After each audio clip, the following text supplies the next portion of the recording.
In my 20s, I read the most popular fantasy books, those that were everywhere. Name of the Wind, Game of Thrones, Mistborn, you name it. And honestly, there was great stuff. But it's now in my 30s that I've read some books that are so phenomenal and that I honestly wish I read it before, because they have changed so much my reading habits and what I like in my reading taste, that if I would have read this before, things would have changed dramatically. We're going to be seeing those usually less known fantasy books, why they changed my reading taste so much, and similar recommendations to that one. Starting with one that made me realize that the idea of a medieval setting for a fantasy book, it's not necessarily the main thing that was out there. I was pretty enamored with the medieval-esque idea for my fantasy stories, the sorcery and swords kind of vibe. It's something that I was really into it, and most of the time I thought this was the main thing that there was. But after finding this book, I discovered that there's a very specific subgenre that I love, and this is Guns of the Dawn by Adrian Tchaikovsky. The idea of this book is that made me realize that flintlock exists, and with these it actually really opened a world for me to understand that there's a wide variety of different settings, and I really enjoyed not only medieval-esque settings, but I can also go to these flintlock space in which it's considered more to be this new modern era, and it's at the verge of the Industrial Revolution. For me, the great thing about this subgenre as a whole is that we don't only have magic, but we also have firearms, and there's this musket, which not only needs to be muskets, but the idea of combining different artifacts for war, it's fascinating. Also, it's usually set in this very war-driven, at the limit of revolution, and this setting usually has a lot of this convoluted war and religious mix that I absolutely love. This one specifically made me fall in love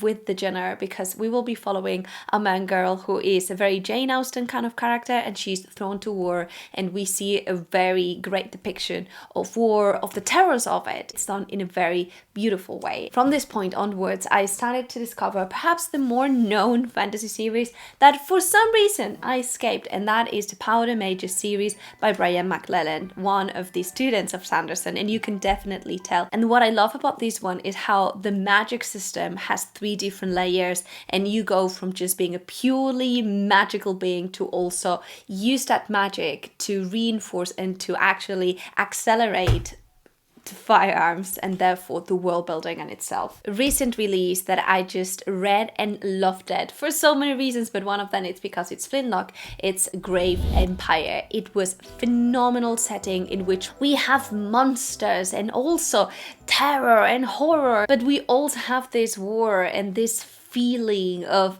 terrible things are happening. For me, this whole subgenre feels a little bit like Pirates of the Caribbean, and I find that incredibly fascinating, how we can blend so many different elements that I never felt before. So this idea of muskets and magic, it's fascinating. Perhaps one of the most popular ones is Mistborn Era 2, which is set in this setting. What you get with this one is again a world in which things are rapidly changing. Humans really don't know how to adapt yet, and there's a lot of opportunity to change and for magic to do great things there. The next book, I wish I read it sooner because it changed 3 fundamental things for me. The first one is that it allowed me to understand that standalones are great. Second, weird books are fascinating.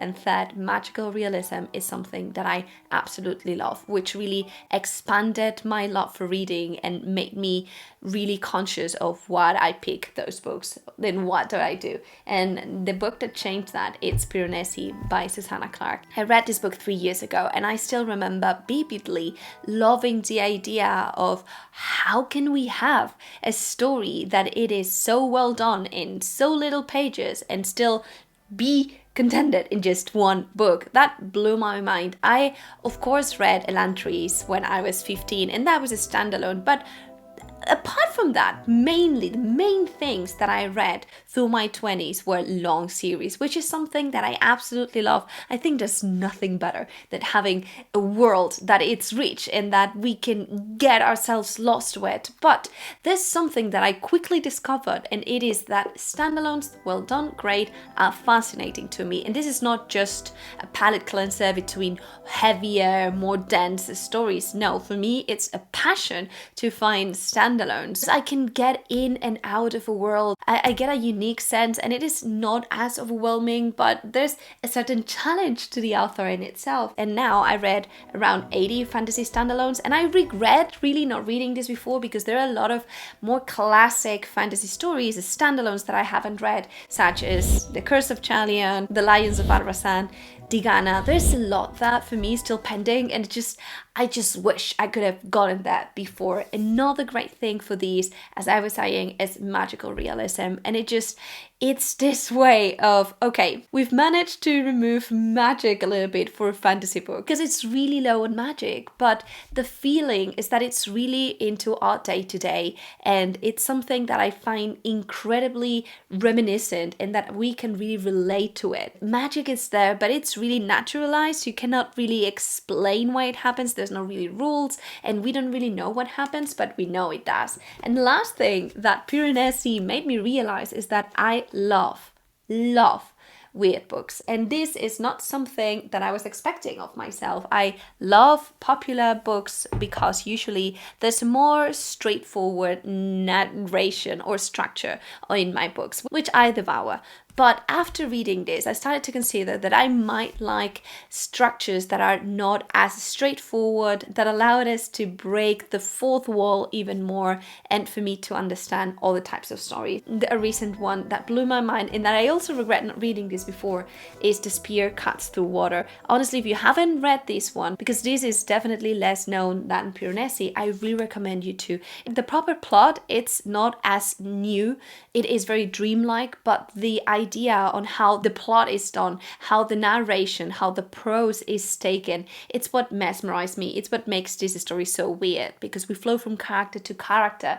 The fourth wall, it's broken multiple times, something that happens really similarly with The Night Circus, in which both times in here we have a little bit more of that magical realism, and definitely with this one we have that feeling of something weird is happening. There's a blend almost of genres at some points, and it made me realize how important it is to read stories that are not always as structured or it follows a prose, that it is more predictive. The next one changed my reading habits and taste so much, because it made me realize that there's not only the traditionally published kind of stories that we can find, which for me during my 20s, basically what I was able to read, it's what I found on the libraries or what I was able to buy and got recommended by word of mouth. After reading this one, I discovered that self-published and indie books are great because they're fresh and they allow us to have stories that are fascinating in the sense of it's not as predictable again. And that was Sword of Kagan by ML1. This story has made a huge impact on me, just not only because of these, but it allowed me to also know that SPFBO, it's out there. And from the point in which I discovered this book, every year I try to make a point to read the winners of the year award and also read the finalists. I've discovered, thanks to these, a lot of great books that have mesmerized me, and I love how these stories are able to blend elements and to have different structures. For example, Sword of Kagan, it starts in a very weird way, but the structure of the plot is also changing. And at the end of the day, this also made me realize for sure that I love character-driven stories, but being fair, that's something that I probably already discovered with Game of Thrones at the beginning of the 2010. So not there yet, but thanks to these, I was able to discover other self-published books that I absolutely love. For example,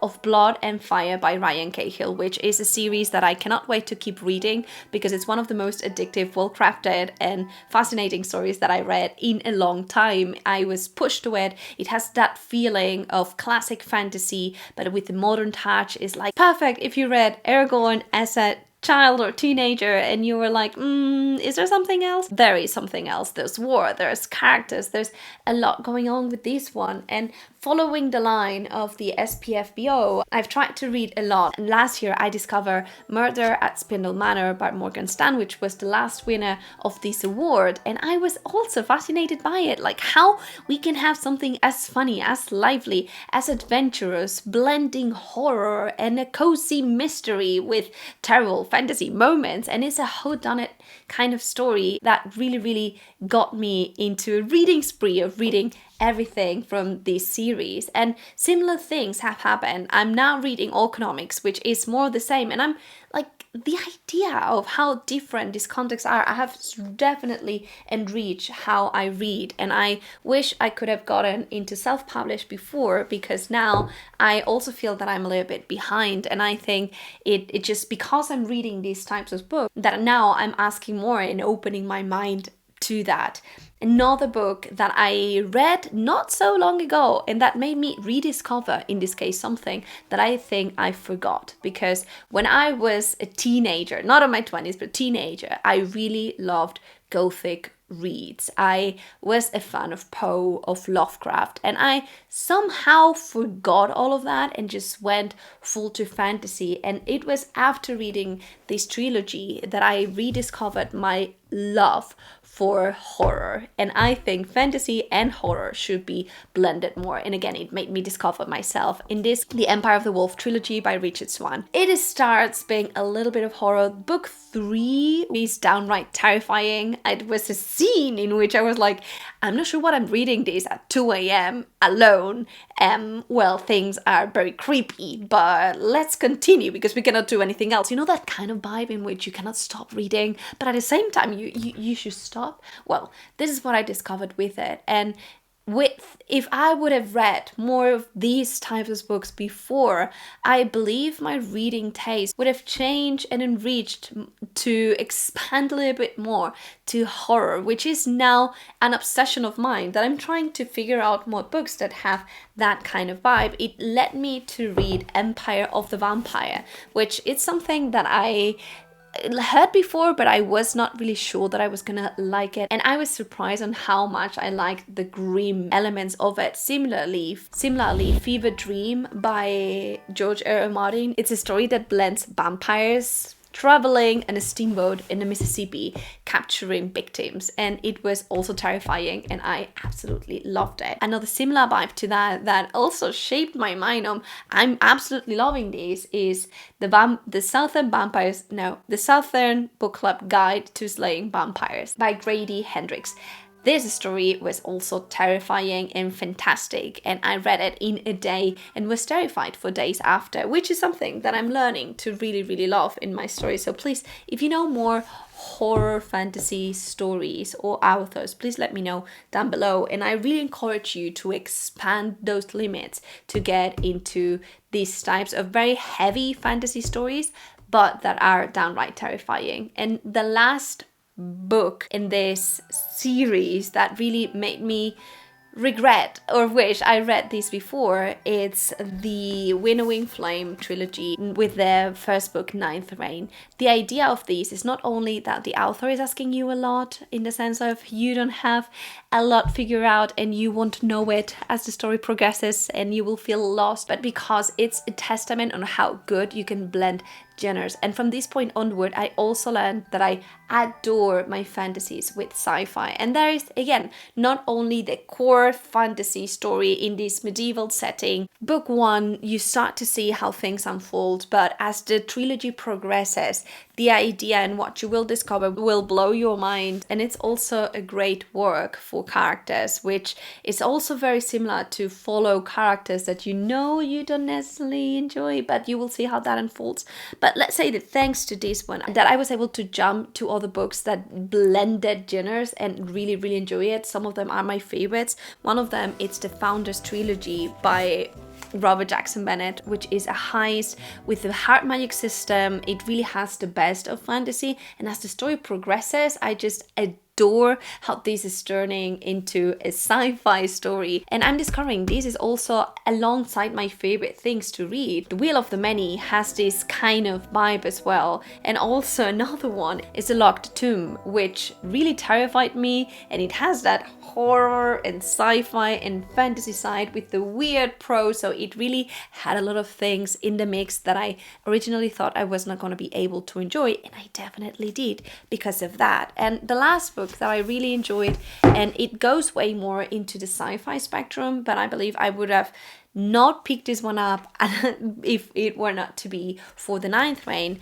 That is the Sun Eater series by Christopher Rucchio. I just read the first one, Empire of Silence, and Although it definitely leans more towards the sci-fi side, I was fascinated on how the fantasy elements was also blended, and it's a me that I do not recognize. If I go back to my reading taste in my 20s, I cannot see how future me would have been reading and really enjoying these different types of books. So I'm hoping that with these you are giving yourself a try to try books that are different, to try different styles, different formats, and for you to discover and expand. Hopefully these books, if you have not read them, you can pick this one up as well and expand. Thank you so much to my Patreons for your support. All names are in the description. If you want to join us, we have book club, reading sprints, cozy game nights, and I would love for you to join.